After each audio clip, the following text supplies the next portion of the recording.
Olha que história interessante, é rápida.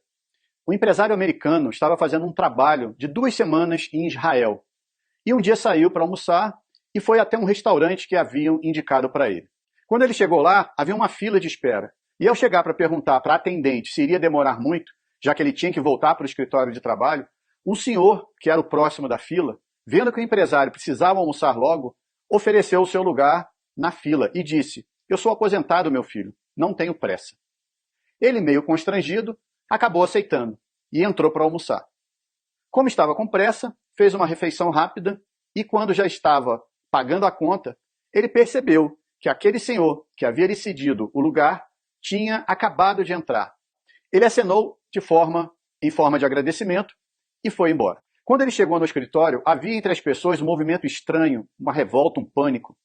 Um atentado terrorista tinha acabado de acontecer e tinha sido exatamente no restaurante que ele havia almoçado. Imediatamente ele se lembrou daquele senhor que havia lhe cedido o lugar na fila e que provavelmente estaria ferido ou mesmo morto.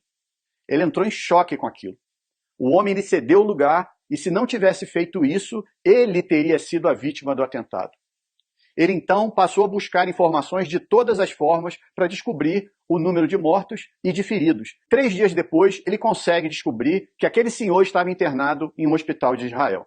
Ele imediatamente parte para lá e encontra o filho daquele senhor.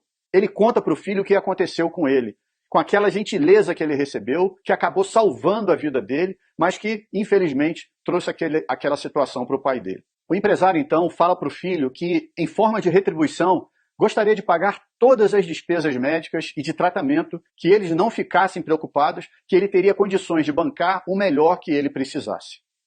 O filho daquele senhor explica que não haveria necessidade dele fazer nada daquilo, pois lá em Israel, as vítimas de atentado terroristas recebem toda a assistência do governo. O empresário, de qualquer forma, deixa com o rapaz seus telefones de contato e diz que qualquer coisa que eles precisassem, que ele poderia pedir para ele.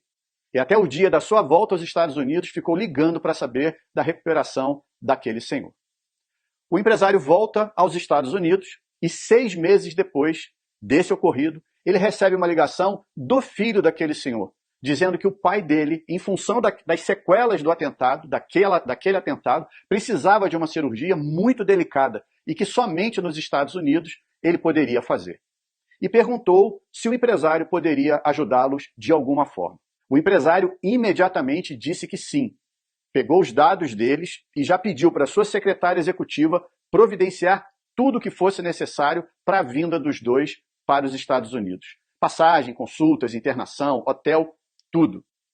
No dia do voo em que os dois, vindos de Israel, iriam chegar nos Estados Unidos, o empresário liga cedo para sua secretária e avisa que não iria trabalhar naquela manhã, pois ele ia pessoalmente buscá-los no aeroporto. E assim ele fez. O voo chegava por volta das 9 horas da manhã e antes disso ele já estava lá, feliz por poder ajudar o homem que salvou a sua vida. O reencontro foi marcado por muita alegria e emoção.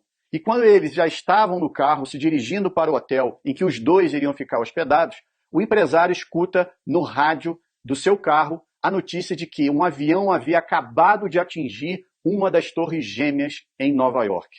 Era 11 de setembro de 2001. E o escritório do empresário, que ia toda manhã bem cedo trabalhar, era exatamente no World Trade Center. A presença daquele senhor na vida do empresário havia salvo novamente a vida dele. Primeiro, ele foi salvo por ser ajudado. Depois foi salvo por ajudar. E se ele não tivesse tido a gratidão de fazer o que fez? Como teria sido essa história? Às vezes, um ato simples de ajuda pode mudar a vida do outro. E mesmo que, para isso, a nossa própria vida possa não seguir tão bem. Às vezes, um ato simples de ajuda pode mudar a sua própria vida também. E assim, sua vida seguir muito bem. Exerça a gratidão. Fica a dica. Um abraço. Tchau, tchau.